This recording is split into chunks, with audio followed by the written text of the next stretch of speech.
এই যে শিকড়, গাছের শিকড়টা, এই শিকড়টা পরিষ্কার, শিকড়ে কোনো রকমের সমস্যা দেখা যাচ্ছে না। এখান থেকে পচা পানি বের হচ্ছে। এটা একটু নাকের দিকে নিয়ে দেখেন, গন্ধ লাগে? হ্যাঁ, গন্ধ লাগে। আমি এখন আছি কুতুবদিয়া নামক একটি জায়গাতে, বাংলাদেশের দ্বীপ অঞ্চল হিসাবে পরিচিত এই জায়গাটি। আর এখানটাতে প্রচুর পরিমাণে সবজি চাষ হয়। তেমনি আমি একটি সবজির জমিতে বসে আছি। আপনারা দেখতে পাচ্ছেন এটি টমেটো যে সবজি ফসল, সেই টমেটো চাষের জমিতে আমি এখন আছি। আর আমার সঙ্গে আছেন আমাদের একজন আদর্শ টমেটো চাষী ভাই। তো আমি ভাইয়ের সঙ্গে একটু টমেটো চাষ নিয়ে কথা বলবো। ওনার বর্তমান জমিতে কি সমস্যা, এই সমস্যা নিয়ে একটু জানার চেষ্টা করব। তো ভাই, আসসালামু আলাইকুম। ওয়ালাইকুম আসসালাম। তো ভাই, আপনার নামটা একটু বলবেন? আমার নাম কমরুদ্দিন। আচ্ছা, এই যে আপনি এখানে টমেটো চাষ করছেন, এই টমেটো চাষ কতটুক জমিতে করলেন? আরে মানে 40-45 করা জমি। 40 থেকে 45 করা জমি। আচ্ছা, তো এখানে যে টমেটো চাষ করছেন, এটা কি জাতের টমেটো চাষ করছেন? রাটল দিয়ে বিপুল। আচ্ছা, বিপুল যে জাতের টমেটো, সেটা হাইব্রিড টমেটোর জাত, তাই না? হাইব্রিড। আচ্ছা, তো এখন এই যে আপনার গাছ দেখতে পাচ্ছি, এখানে টমেটো যে রোপণকৃত জমি দেখতে পাচ্ছি, এই জমিতে টমেটো রোপণ করছেন আজ কতদিন হয়? বয়স কতদিন? আজ 1.5 মাস। 1.5 মাস। এই 1.5 মাসে রোপণকৃত টমেটো গাছের বর্তমান কি কি সমস্যা আপনার সব থেকে বেশি হারে আপনি উপলব্ধি করতেছেন? কি সমস্যা দেখা যাচ্ছে? আমার সমস্যা হইলে গাছ পোত হয়, দাগ একটা পোত হইলে মরে যাবে, সমস্যা। আচ্ছা, মানে আপনার যে সমস্যা সেটা হচ্ছে এখানে টমেটোর গাছের পাতাগুলো নেতিয়ে যাচ্ছে, ঢলে পড়ে যাচ্ছে, পরবর্তীতে আস্তে আস্তে গাছটা মারা যাচ্ছে। তো প্রিয় দর্শক, আমি এমনই একটি গাছ হাতে নিছি। ভাই আমাকে এখানে আসার সময় এইরকম একটি সমস্যা নিয়ে কথা বলছিল। সেই সমস্যার আলোকে ভাই ওনার জমির একটি টমেটো গাছ দিছে। তো সেই টমেটো গাছটাও আপনারা দেখতে পাচ্ছেন, এই যে পাতা, এই পাতাগুলো এখন নেতিয়ে পড়ছে।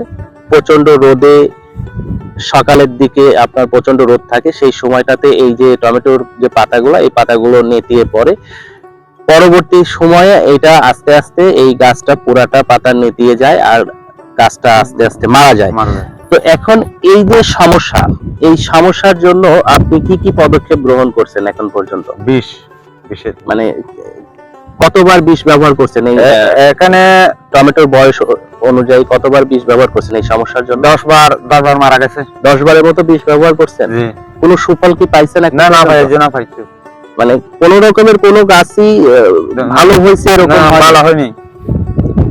আচ্ছা, এখন এই যে সমস্যা, এই সমস্যাটা আমি একটু আপনার দেখার চেষ্টা করি। এখানে যে গাছটা আমাকে দিচ্ছেন, এটা আমি একটু ভাঙছি বা ছিলছি, দেখার চেষ্টা করতেছি এই গাছের ভিতরের অংশে কোনো সমস্যা আছে কিনা।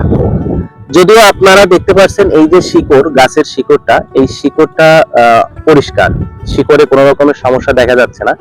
যেহেতু শিকড়ে কোনো সমস্যা দেখা যাচ্ছে না, তাহলে অবশ্যই গাছের ভিতরে কোনো সমস্যা থাকতে পারে।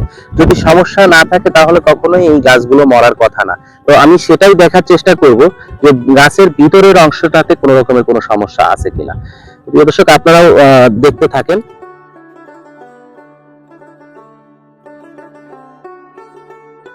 তো ইতিমধ্যে আমি দেখতে পাচ্ছি এই যে গাছের ভিতরের যে কাঠলো অংশটা, এই কাঠলো অংশটায় এই যে দাগটা, এই দাগটা দেখা যাচ্ছে। যেহেতু এই গাছটা এখনো পুরোপুরি আক্রান্তিত না, সবে এই গাছটাতে অল্প পরিসরে আক্রমণ শুরু হয়েছে। যে গাছের যে কাঠলো অংশ আপনি দেখতে পাচ্ছেন কি, এটা লালচে যে দাগ, এই লালচে দাগটা সবে শুরু হয়েছে। এটা কিন্তু আস্তে আস্তে আরো বেশি হবে। যখন এই গাছটা বেশি ঝুঁকিয়ে পড়বে, বেশি পাতাগুলো ঢলে যাবে, তখন এই গাছটার এই যে ভিতরের যে জেলির মতো একটা অংশ দেখা যাচ্ছে, এই চাপ দিলে পানি দেখা যাচ্ছে, এই জায়গাটিতেও আপনার পুরাটাই আক্রান্তিত হয়ে যাবে। পরবর্তীতে আপনি যখন এই গাছটা এভাবে ছিলবেন, এই জায়গাটা নাকের দিকে নিলে একটু গন্ধ লাগবে, মানে পচে গেছে ভিতরের যে অংশটা, সেটা বোঝা যাবে। আপনি এখন দেখেন এটা কিন্তু গন্ধ নাই, কারণ এই গাছটা এখনো আপনার খুব বেশি পরিসরে আক্রান্তিত না। এখানে একটা গাছ আছে, এই গাছটা একটু নিয়ে আসেন। এই গাছটা আমি একটু দেখি, এই গাছটা বেশি আক্রমণ করছে। তো এই গাছটা আমরা যেটা দেখতে পাচ্ছি, এই যে এখানটাতে অলরেডি পচে, ভিতরের যে জেলি অংশটুকু, সেই অংশটুকু অলরেডি পচে, দেখেন এখান থেকে পচা পানি বের হচ্ছে। এটা একটু নাকের দিকে নিয়ে দেখেন, গন্ধ লাগে? হ্যাঁ, গন্ধ লাগে। আচ্ছা, এই যে সমস্যাটা, এই সমস্যাটা আসলে গাছের গোড়ার দিকে শুরু হয়, শিকড়ে শুরু হয়, গোড়ার দিকেও লক্ষণটা প্রকাশ পায়, কিন্তু লক্ষণটা প্রাথমিক প্রকাশটা হচ্ছে পাতায়। পাতাটা নেতিয়ে পড়ে। এই যে পাতাটা নেতিয়ে পড়ে, এই পাতাটা নেতিয়ে পড়ার পিছনে কিন্তু কারণ আছে। যে কি কারণ? কারণ এই গাছটা খাদ্য কোথা থেকে খায়? শিকড় থেকে, মাটি থেকে। আর আরেকটা পদ্ধতিতে খায়, সেটা হলো সূর্যের আলো মাধ্যমে, পাতা দিয়ে। কিন্তু মুখ্য খাদ্যটা কিন্তু শিকড়ের মাধ্যমেই খায়। যেহেতু শিকড়ের মাধ্যমে মুখ্য খাদ্যটা খায়, সেক্ষেত্রে এই গাছের গোড়ার এই অংশটুকু যখন আপনার পচে গেল, এই শিকড়ের খাদ্য গ্রহণের যে খাদ্যটা যেটা গ্রহণ করলো, সেটা কি আর গাছের উপরের দিকে দিতে পারবে? না, সাপ্লাই দিতে তো আর পারবে না। যখন সাপ্লাই দিতে পারবে না, তখন আস্তে আস্তে উপরের যে অংশটা, এই অংশটা খাদ্য পাবে না। আস্তে আস্তে তখন পাতাগুলো খাদ্য না পাওয়ার কারণে নেতিয়ে যাবে বা ঢলে পড়ে যাবে। তখন আপনাকে বুঝে নিতে হবে যে আপনার এই গাছের সমস্যাটা গোড়াতে, যার জন্য আমার গাছের পাতার যে অবস্থা, এটা নেতিয়ে যাচ্ছে। তো এই সমস্যাটা দুইটা কারণে হয়। একটা হচ্ছে ব্যাকটেরিয়া নামক যে জীবাণু রয়েছে, এই জীবাণুর আক্রমণের কারণে। আরেকটা হচ্ছে ছত্রাক নামক জীবাণু যেটা রয়েছে, এটা আক্রমণের কারণে। তো সেক্ষেত্রে যেটা করণীয়, আপনার এই জমিতে এখন যে গাছগুলো অলরেডি আক্রমণ করে ফেলছে, এই গাছগুলোকে আসলে খুব একটা ভালো করা সম্ভব নয়। তবে যে গাছগুলো ভালো আছে, সুস্থ গাছ আছে, এই সুস্থ গাছগুলোতে পরবর্তী সময় যাতে আক্রমণ না করে, এই জন্য আপনাকে ব্যাকটেরিয়া এবং ছত্রাকনাশক দুইটা একসঙ্গে স্প্রে করতে হবে, শুধু গাছের গোড়ায় গোড়ায়। এখন আপনারা এই জমিতে তো পানির সেচ দেন, এই যে গোড়ার দিকটা ভিজা দেখতে পাচ্ছি, কতদিন পর পর পানি সেচ দেন? পানির সেচ দিতে মানে 3 দিন পর পর, 2 দিন পর পর। 3 দিন পর পর বা 2 দিন পর পর। এই যে এই পানির সেচটা একটু ঘন হয়ে যাচ্ছে, আপনারা একটা ফাতাল করা হবে। হ্যাঁ, আপনারা একটু পানির সেচটা একটু সময় নিয়ে দিবেন। দেখেন 7 দিন বা 10 দিন পর পর দেওয়ার চেষ্টা করবেন।